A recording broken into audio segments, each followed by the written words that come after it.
कभी कभी आत्महत्या के विचार आने लगते हैं। आज के टाइम में जो नशेड़ी हैं, कर्जाऊ हैं, जिनके सिर पे कर्जा है या पारिवारिक कलह कलेश है, नौकरी पेशे में कलह कलेश है, खेती बाड़ी में बर्बादी हो गई, तो ये कुछ एक कारण हैं, वैसे कारण और भी होंगे जिससे आत्महत्या के विचार इंसान के अंदर आने लगते हैं। पहली बात, आत्मघाती महापापी। ये हमारे सभी धर्मों में लिखा हुआ है कि आत्मा का घात करने के लिए तो छोटे छोटे कीड़े मकोड़े नहीं सोचते, वो भी जिंदगी बचाने के लिए लड़ते हैं। और आपको तो सर्वश्रेष्ठ शरीर दिया है प्रभु परमात्मा ने, तो आप क्यों आत्मा का घात करने पे तुले हो? कहता है जी नशा करता हूं, अब नशा मिलता नहीं, मां बाप ने जवाब दे दिया और पैसा खत्म हो गया, जमीनें बिक गई, गाड़ियां बिक गई, सब कुछ बिक गया, अब मरने के अलावा कोई चारा नहीं। गलत। आपके अंदर भगवान जी रहते हैं और आपके अंदर ऐसी विल पावर है कि आप अगर हिम्मत करेंगे और राम के नाम से नशा भी छूट जाएगा और आत्महत्या के विचार भी बदल जाएंगे। ये सच्चाई है। जिंदगी को कभी भी इतना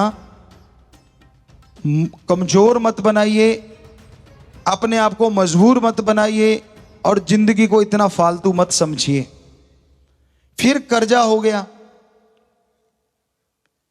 कर्जाऊ हैं आप और आप लगते हैं कि मैं आत्महत्या कर लूं तो पीछा छूट जाएगा। कैसे भाई? तू घर का मुखिया, तेरे पे डिपेंड तेरे बच्चे, पत्नी, मां बाप, परिवार, जो भी तेरे पे डिपेंड है, क्योंकि तू मुखिया है। और तू सोचता है कि कर्जा हो गया मैं आत्महत्या कर लूंगा। कौन सा बड़ा तीर मार दिया तूने? ये तो कायरता है, महान कायरता। तू आत्महत्या कर गया और तेरे छोटे छोटे बच्चों को भुगतना पड़ेगा, उनका जो हाल करेगा समाज। सोचा है कभी? किया विचार? दिमाग में आया कुछ?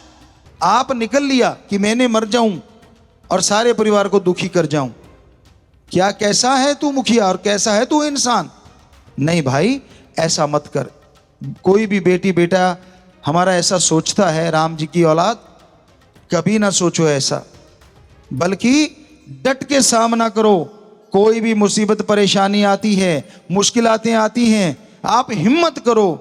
हिम्मत करे अगर इंसान तो सहायता करे भगवान, हिम्मते मर्दा मत दे खुदा। आप मेहनत करो, भगवान जी साथ दे देंगे और धीरे धीरे कर्जे उतर जाएंगे। हाथ पे हाथ धर के बैठने से कर्जा नहीं उतरता, गम चिंता टेंशन लेने से कर्जा नहीं उतरता। और आत्महत्या से तो आप परिवार का बुरा हाल करके जाते हैं। महापापी तो वैसे ही बन गया, आत्मघाती महापापी। पीछे जो परिवार छूट गया उसका और बुरा हाल। तो ये तो कभी कल्पना भी नहीं करनी चाहिए। अब पढ़ने वाले बच्चे, नंबर कम आ गए, मां बाप ने कहा था नंबर कम आ गए तो देख लेना। इस पे आपको एक हंसने वाली बात सुनाती है। कहने का मतलब आप टेंशन ना लिया करो। एक बच्चा था, उसके नंबर कम आते थे तो उसका बाप कहने लगा, ओए अगली बार अगर नंबर कम आए ना या तू फेल हो गया तो मुझे बाप मत कहना। वो चुप रहा। अब रिजल्ट आ गया, उसका बाप बैठा ही था, आया उसके, कहता हाँ क्या हुआ? कहता रमेश जी मैं तो फेल हो गया। क्योंकि उसने कहा था बाप मत कहना, बाप का नाम था रमेश। तो कहता रमेश जी मैं तो फेल हो गया। सो हम ऐसा नहीं कहते कि आप फेल हो जाओ। कहने का मतलब अगर नंबर कम आ गए तो कोई आसमान नहीं नीचे गिर गया। अगली बार फिर सही मेहनत कीजिए, उसको अपने दिल पे लगा लो कि हाँ इस बार कम आए हैं, मेरे बराबर वाले मेरिट पहुंच गए, वो भी गर्भ से जन्मे और मैं भी कोई ऊपर आसमान से नहीं टपका। तो अगली बार एम बना लो, गैरत बना लो, यकीन मानो आपकी भी मेरिट आ जाएगी। आत्महत्या किस चीज का क्या हाल है? मां जिसने गर्भ में रखा उसका क्या दोष है भाई? हे बच्चों, जिसने 9 महीने गर्भ में रखा है, आपको छोटी सी बात लगती है? तो आप 1.5-2 किलो की ईंट पेट पे बांध के 3 दिन सो के देख लो, चल फिर के देख लो, उतारनी नहीं। 3 या किलो की ईंट पेट पे बंधी हो और आप सो के दिखा दो, नहीं सो पाओगे ना। अरे माँ ने 9 महीने रखा है पेट में, वो इसलिए कि आत्महत्या करके उसको दुख दे जा। बाप ने परवरिश करी, सपने बुने कि मेरा बेटा बड़ा हो कि मेरा ऐसे साथ देगा, ऐसे मुझे खुशियां देगा। क्या ये कुठाराघात नहीं कर रहे हैं आप?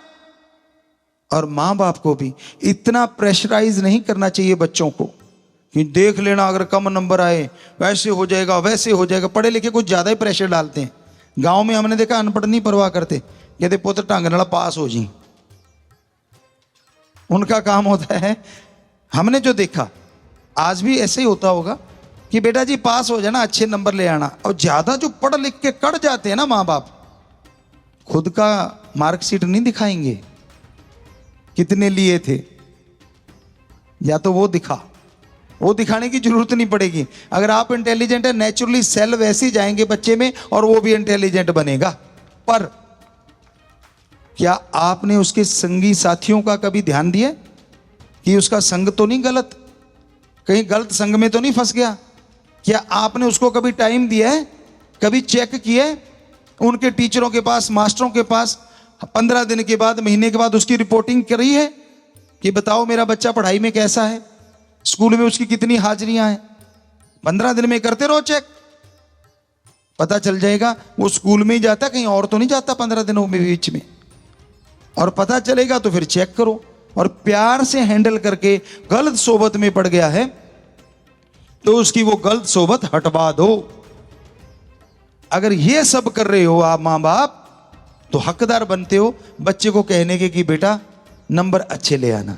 और अगर उनको टाइम ही नहीं देते आप तो अपने आप में मस्त हैं, आपका बिजनेस है जी, व्यापार है जी, ऐशो आराम है जी, आप तो उसमें खोए हैं। पर आपको गैरत है ना, मेरा बेटा कम नंबर कैसे ले आया? बेटे की कभी जाके आपने रिपोर्ट ही नहीं देखी और लास्ट में कम क्यों ले आया? तो गलतियां आपकी है, मां बाप की। तो दोनों बातें ध्यान में रखिए। मां बाप अपने बच्चों को टाइम दें और बच्चे मां बाप को एक as a friend, as a सहेली, बेटी है तो अपने मां बाप को सहेली की तरह, हमारे ख्याल में एक टाइम रख लो।